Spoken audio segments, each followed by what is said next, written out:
Let's bring in the former England midfielder Ray Wilkins, who's with us as we launch into England, the inquest. And Ray, we were just talking before about Wales and whether there's anything England can learn from Wales. I believe it's a special set of circumstances that's led to this Wales success, and good luck to them as well. They're a joy to watch. Can England learn from Chris Coleman? Can England learn from what Wales are doing, in your opinion? Adrian, first and foremost, I do apologise for being late. I was stuck around Trafalgar Square, and as you probably had the same problems around the Champs-Élysées in France there. Oh, let's go. Always. Can we learn from France? What we can learn, possibly, is that Chris is a fantastic guy, and he enjoys what he does. Do we go a little bit too far into sports science? Do we go a little bit too far into psychology? Or do we just go out and play some football? And from what I've seen with the Welsh boys, the latter is quite apparent. They go out and they have a game of football. And that's it. It's as simple. Have we got to pare it down and be really simplistic with our approach as England then? Adrian, what can I say that is any different? Because it's not. They don't have the players that England have.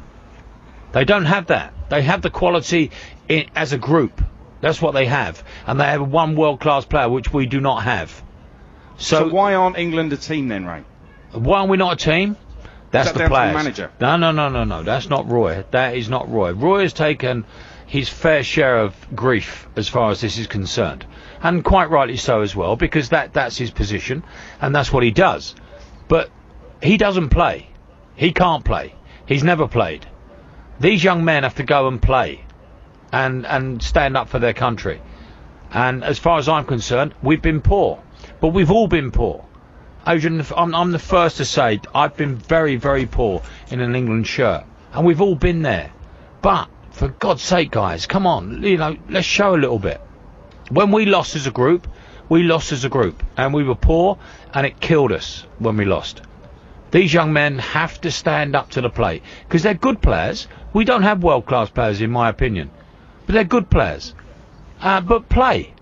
I look at the sides that play against the Belgians. Now the Belgians have 5 or 6 world-class players. They do. There's no two. They cannot come together as a group of young men and perform. Wales beat them 3-1. But surely, Ray, that's a manager's job, and this is... It's not a manager's job, Adrian, at this level. When you come together at this level, it's not a manager's job to bind the group. It's the players' job to bind themselves. And that's what happens at this level. You have to bind yourself and come together at these tournaments. These Welsh boys, yeah, they love Chris. They love him to death. I was coming in and I was listening to the young German man, the young reporter. I thought he was absolutely outstanding in what he was saying. It was fantastic. The expectancy for us to win all the time is so much. We do not have the players at this moment in time to take on the world. Okay, let me throw that at Jim Proudfoot, who's been commentating on England throughout this tournament. There's some very good players in this England squad, isn't there, Jim? There are some very good players in this England squad, but the one thing you would say, they don't have an awful lot of tournament experience, which is something that undoubtedly will count against them. Where you make that comparison, say, with Germany, I'm not saying that the England players and the German players are... No, they haven't either. No, the Welsh don't have it, Jim. What they have is they haven't got any, guys when they're in that dressing room before the game kicks off. Come on, fellas. The manager's done his bit. Now let's go and do our bit. No, I agree. I can't argue with that. I can't argue with that at all. But I do think that by and large it counts against some of the England youngsters. It is a young English side compared even to the Welsh squad, and I think that is one of the things that will count against them. But I'm not making excuses for them. I'm intrigued to know what we class as young now, because I hear so many times a young man is a kid. Well, he's not a kid. He's a footballer. When that young man came on the other night for Portugal, Sanchez. Renato Sanchez, yeah. Yeah, my word. He weren't a kid. He was a man. And he took that game. He took that game by the scruff of the neck, that young man. And he performed. Do not give our guys the out of being kids. So where does the manager's role come into it then, Ray? Roy Hodgson has to take the blame, doesn't he, surely? Well, of course Roy takes the blame. He picks the squad, he picks the teams, and the way the team plays. But somewhere along the line, Adrian, come on, these guys have to perform. You know, these guys, I would never say we've got world-class players, 'cause we don't have them. We've got one. Wayne Rooney was a world-class player. Now he, for me, is just tipping over the other side of world-class, and he's still the best player we've got, in my humble opinion.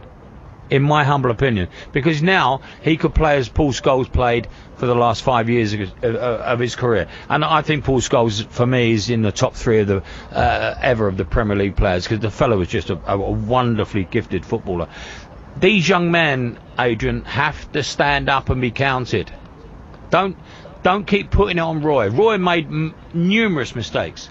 The biggest mistake we ever made was not qualifying top of the group. When he made 6 changes that night, that was the biggest mistake he made in his England managerial career.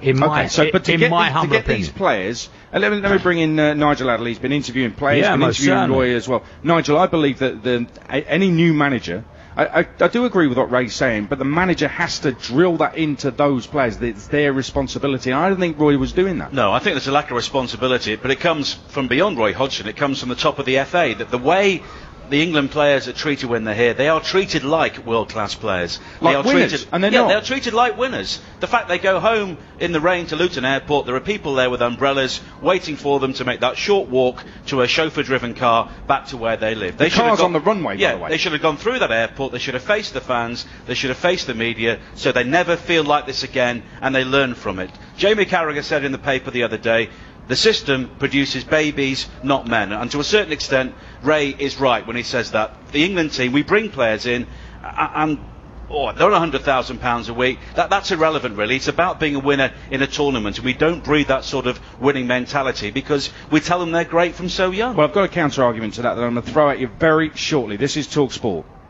Yep, Djokovic, the inquest. I blame Boris Becker. Adrian, I love it. Who's his coach? Get him out.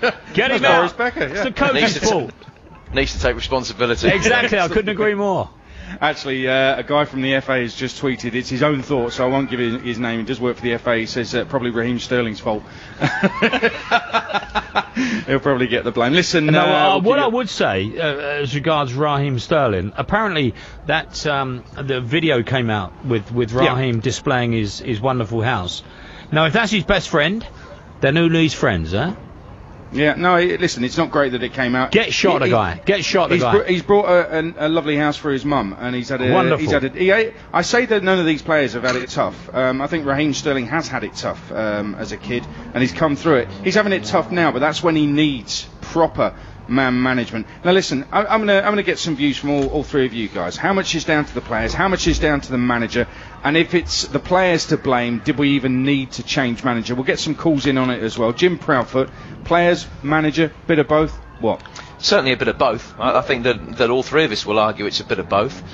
I think that there were major problems and major flaws in the approach. I would say that it is more down to the manager than down to the players. I don't think the players covered themselves in glory at all, but there did seem to be confused lines of thinking at times. It seemed to me that originally he wanted to play a diamond system in the games, and that he picked the squad accordingly with Andros Townsend left at home. James Milner has a poor 40. Jim, I see where you're coming from, buddy, but I go back to 1996. Now, I'm just going to give you a couple of names here, and I'm going to say whether these guys would have played in this England side as blokes. We got blokes. We got Seaman. We got Shearer. We got Gascoigne. We got Pearce. We got Gary Neville. Now, I've only named 5, but they are blokes. That will not happen. And what happens, guys, and you must always understand this in world football, always respect what you're playing against. Sometimes when you play against these wonderfully gifted footballers and you think we've got a real chance, and yes, against Iceland, and you'll bring Iceland up all day long, yes, we should have beaten Iceland, but somewhere along the line, they have better footballers than we have. And when I was very, very fortunate enough to have played for England, and I thought we had a real chance, all of a sudden, Mr. Maradona might step up, Platini might cease, and that will always be the case until we start producing world-class footballers. Granted, I was just going to say, okay, but that's Maradona or Platini. That's not with the best one in the world, Colbin Sigthorsson, is it? I just said, what did I just say? I just said you will bring up Iceland. I just said that, and that you were right.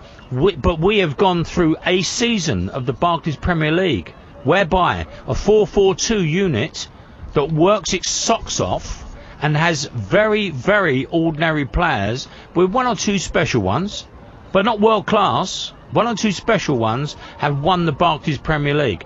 I knew you'd bring that up as far as Iceland's concerned. Organisation is wonderfully good in any walk of life. But somewhere along the line, we have to start producing these players whereby they can be whatever they wish to be. But when you go on that international stage, you have to step up and give us something to watch. To a certain extent, the manager has to work with the tools he's been given. I agree with that. Most certainly. But did you feel there was a long-term strategy? We know how Iceland play. Iceland played the same against England on Monday as they have done in all of the previous 10 games. Nigel, you're spot on. That is what they do. But England, we were all over the place, as Jim says. Nigel. Milner has a poor game against Portugal, and he's out. The diamond's gone. It's 4-3-3. They make changes at the half-time in the Wales game. They work. But that was the exception which proves the rule. There was a lack of long-term thinking. And if you have players who are mentally fragile, and the mentally CEO, fragile, Martin what are you Glenn, doing there? Well, they've been No, brittle by the Nigel, chief executive of the Football I merely asked you a Association. question. What are they doing there if they're mentally fragile? You don't take them. Why indeed? You don't take them. But I've just given you 5 players in 1996. Yeah, but the game's moved on, Ray. We have the academy generation now. Oh, I've got to say the game's moved on immensely. Not in a good way in this circumstance. No, hang on. Does Messi have a fragility in his mindset? Does Ronaldo have a fragility in his mindset? No, he doesn't. The game, you can't keep saying the game's moved on. These guys have to go on that football field and perform. Keep saying the game's moved on and we have to allow this fragility to continue. But the way we develop these players now means it has moved on, and the manager has to deal with what he's given. And he chose his young players, Fantastic. And he also chose players who weren't fit. That's his Nigel, fault. what you said there is wonderful. The game's moved on. Yes, it has moved on. Has it moved on for the better or worse? Well, as far as England, since the academy system, have we moved on or have we gone backwards? I merely ask you a question. Well, actually, what we'll do is we'll hold that thought and get some answers next on talkSPORT.